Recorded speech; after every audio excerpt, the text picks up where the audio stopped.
Check, mic check. Mic check. So, application journey na naman. So, going back sa application ko.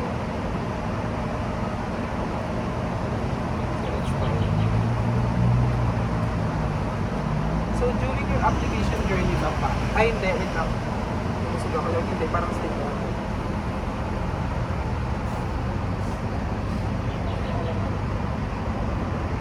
So, during your application period ba, do you guys feel na parang makakapasa ako dito? And you guys feel I am confident enough to say that I can pass the college examination? Ikaw, Sam. Ay, ikaw, ano? Sino ba nung nasa inyo? Siya palagi. So, bato-topic na lang kayo para walang away. Sige, bato-topic kayo. Oo, bato. Ay, really? Bato. Oh, so ikaw tayo.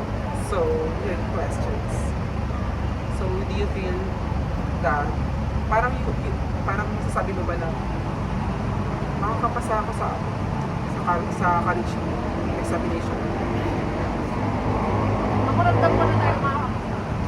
Parang ang Why? dali. Bakit parang confident ka ba or parang 50-50 ka ba to say that we can pass? Confident talaga like kung ano. Kasi kinompare ko sa mga past CETs or mga college ano, parang nadala talaga ako. Parang basic niya lang. Yung ano mo lang talaga, main goal. Yung presence of mind lang dapat yun pa. Oo. Yung kalaban mo lang talaga yung time, tsaka pag-shit. Pero yung mga questions, like super dali kami, hindi mo nga need mag-read. Ay, talino niya. Para sa akin, STEM. Sa bagay, STEM student be like. Para sa akin, students. Pero ayun nga, madali lang yung exam. Nag-enjoy lang ako. Parang, shade ako ng shade. Oo. Happy ko lang. Yes. Madalang man. So, yung parang during that time, parang in-enjoy mo lang talaga yung applications mo, hindi ka kinabahan na Actually, yung date na yun, may kasi some student taking the exam, parang hindi silang talaga confident to say na, first taker. oo, parang hindi kasi sila talaga totally informed with regards to exam. Hindi sila, wala pa silang insights on how to take that exam. Siguro kung bakit kaya dahil confident ka kasi meron ka ng idea. So kapag hindi ka first time. Hindi first time. So ikaw, Sharia, how about you? Parang 100%. do you feel parang I'm giving and I can giving, say yes. that I can pass this exam? Yes, 100%. Because na-experience ako to Indang and Pinos. Basically, dun sa Indang, hindi ko expected yung 5 minutes. Nagulat din ako. Pero, yung question 5 minutes siya every lab. every subject. Ilang minutes? Yeah, every subject. Then, kapag narinig ko yung 2 minutes, inuhulaan ko na talaga yung questions. Then, kasi sabi nila, doon na lang daw sa bonus kumawi. So, yun, sa bonus kumawi. Lahat sheets yun. Wala akong So, iniwan. they inform you that merong bonus talaga siya. So parang Oo, may expectations ka na may bonus talaga. Before mag-start yung exam, sinabi na nila. So since di ba nung nag-take tayo sa may campus, Bako or branch, hindi talaga tayo sinipian, di ba? So wala talaga as in, ako kasi first time taker din ako ng college examination talaga. So parang wala akong idea. Inisip ko na parang, ano nangyayari? What's next? What happened next? Oo. Paano ba yung... Parang meron bang logical reasoning, meron ba siyang after this, may ganito ganyan pa siya. So wala talaga akong any idea with regards to examination talaga. Kasi first time taker din ako since hindi ako nakaka. Pero ako bago mag-take, search ko na ako ano lalabas. Nagkaroon tanong ako ano lalabas. Sabi, madali lang tawag na nung mag-review. Oo, 5 minutes lang siya namin group. May So may ganun ka na talaga gano'n.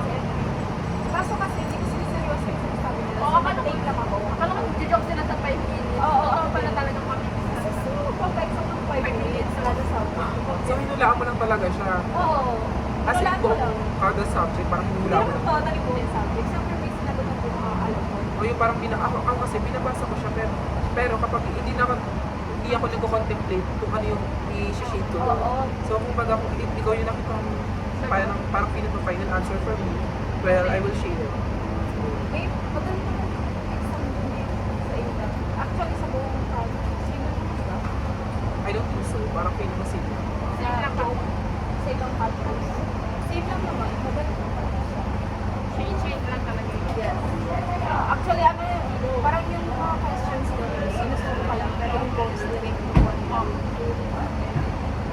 So anyway, after this podcast pa, do you have parents? So, may mga sakit na gagawin ba kayo? Mamamasyal ba kayo with your family? Or may walk trip ba kayo and you're with your boyfriend? Something like that. May mga ganun ba kayong eksena sa life? Or mag-spend kayo ng time to make some reviewers or subjects?